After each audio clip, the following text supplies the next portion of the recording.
Really happy with practice today. All live today, so the special teams weren't live, but we had a good amount of live reps. I think O and D had 76 reps of live work. QB was live. Other than Jake Retzloff and Gary Bohannon, we had everybody else go live, and I thought offense did a pretty good job today. Scored a lot of points, made a lot of plays, and defense had their moments, but overall I thought the offense had the upper hand today.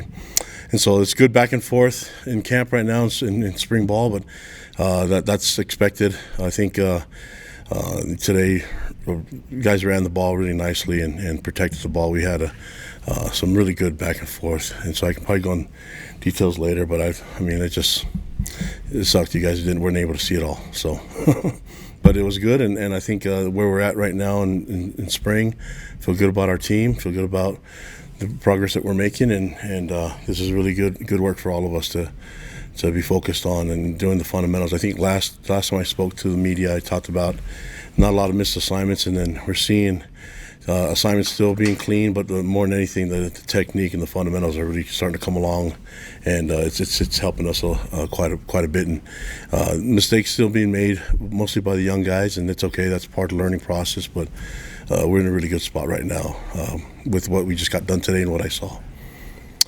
So, questions? Awesome, thanks. Jay, looks like you're unmuted if you want to go first.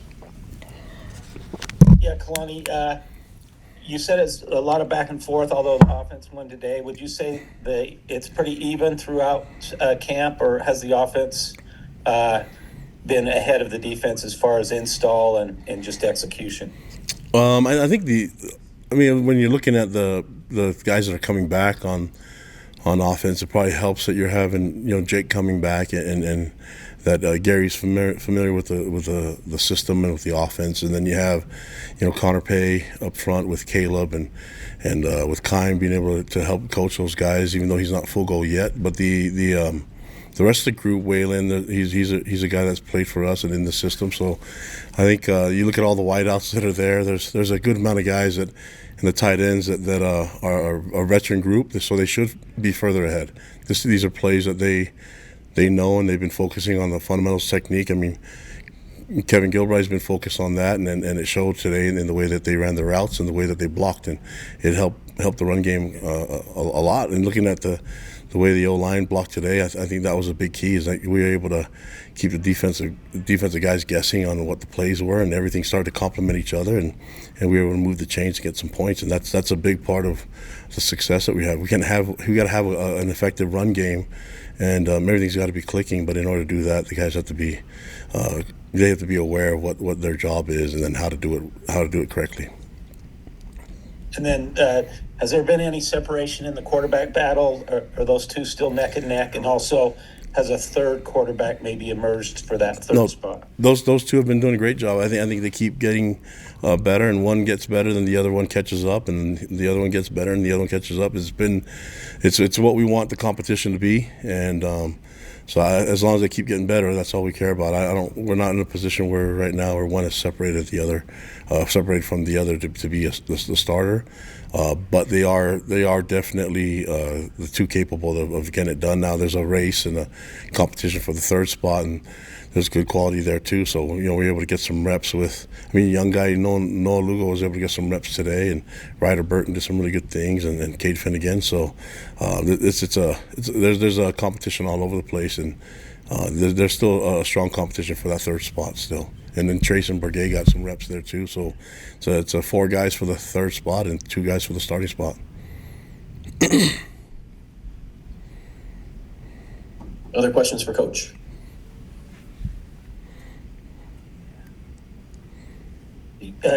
Yeah, I guess if Jared and Sean aren't ready to go. Kalani, I guess we're going to have Talon Alfrey on, but can you just kind of update us on that safety position? It looks like you got a ton of experience back there. How are you going to find playing time for all these guys? Yeah, the competition's got to be the key, and the best guys play. That's what we've always said. We have a lot of guys that can play there. It's what can the new guys do? And I can tell you that Tommy Prastis is going to be a really good player. He's a true freshman, that graduated early to be here, and from what I'm seeing and the stuff that he did today, he's got all the qualities of being a great free safety. And so, not to put a lot of pressure on him right now, but he's also learning quite a bit from all those guys. Chica's done a great job there too, and there's a bunch of guys getting reps. Talon's done a great job, and I mean it's just a mixture of guys, and I trust Jay Hill to get it done. And there's enough reps to go around. We're using the guys in all different places, and some guys aren't able to go. The other guys will step up and make plays. So that's it's still cloudy there, but we do know we have a lot of good players there. Okay, Sean, if you want to go next, then Jared. Yeah, Kalani, I've been meaning to ask you this for a little bit now, and you bring up how much experience and kind of veteran leadership is back on the offensive side. So kind of on that note, to flip it to the defensive side, how big of a deal was getting Tyler Batty back on that defensive line and in that defensive end group in particular, with all of his snaps, all of his experience, and the simple fact that he did have options to potentially go pro this offseason, I guess.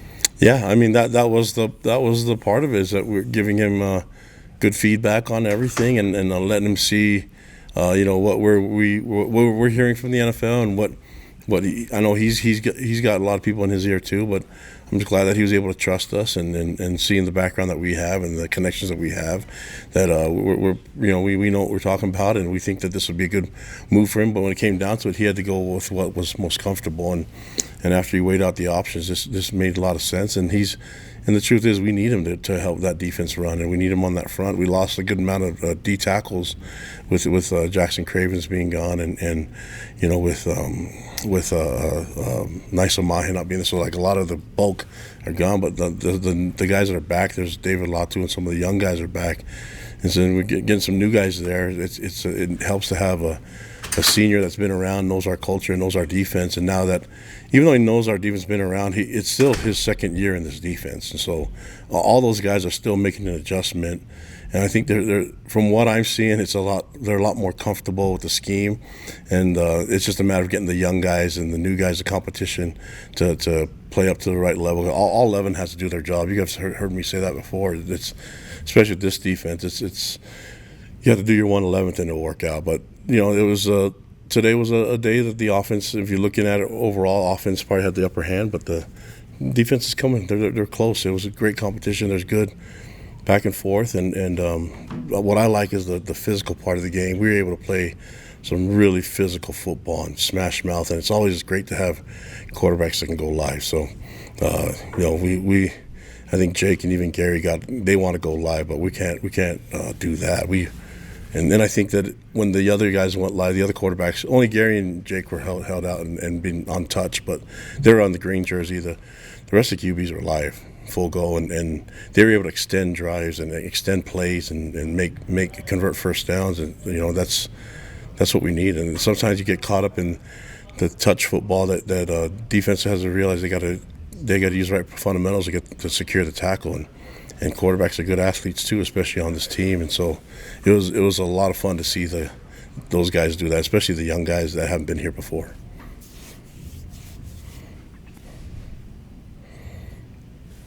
Jared, go ahead.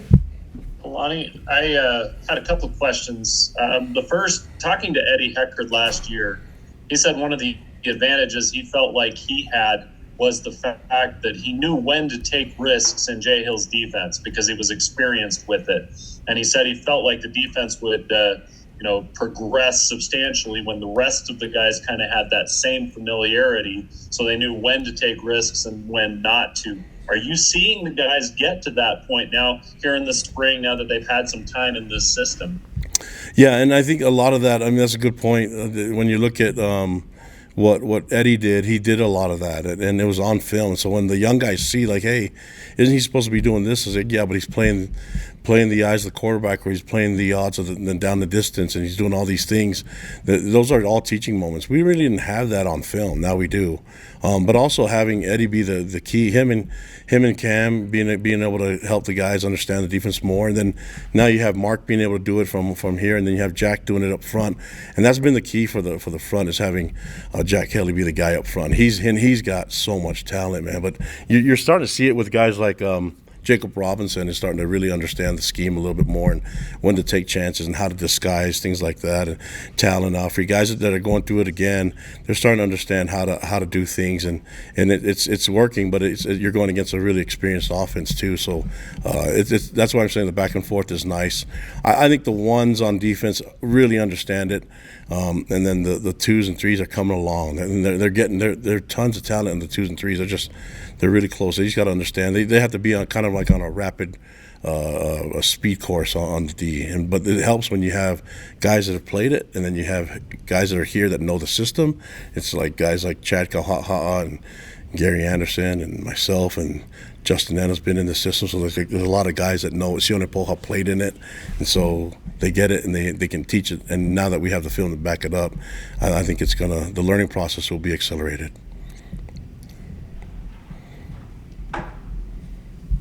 Did you have another question, Jared? He's filling out his bracket right now. He's getting ready. I'm having all sorts of tech problems here. Zoom would be figured out now, but I can't get it figured out today for some reason. No, the other thing I was going to ask Kalani, and this is something just from the brief period we watched, it's something you kind of touched on in some of the other things you were saying, is when you see a big run or when you see the defense get to the quarterback and either tap him or make a play in the backfield, one of the things that I find hard to gauge is, was that great defense or was it bad offense? Was it great offense or bad defense? Like, how do you evaluate it when you're looking at it? Because these are all your guys. You want them all playing great, but that kind of means that, there's a give and take there that you were talking about. So I was just wondering how you evaluate that balance. Well, when you look at why the play was made, was it made because of a mistake or because the matchup or the change or the scheme? And then that's where you kind of gauge it. For me, it's like, yeah, you're right. I'm never going to be happy when it's impossible as a head coach when you want the offense and the defense to do well, and so at best you're going to be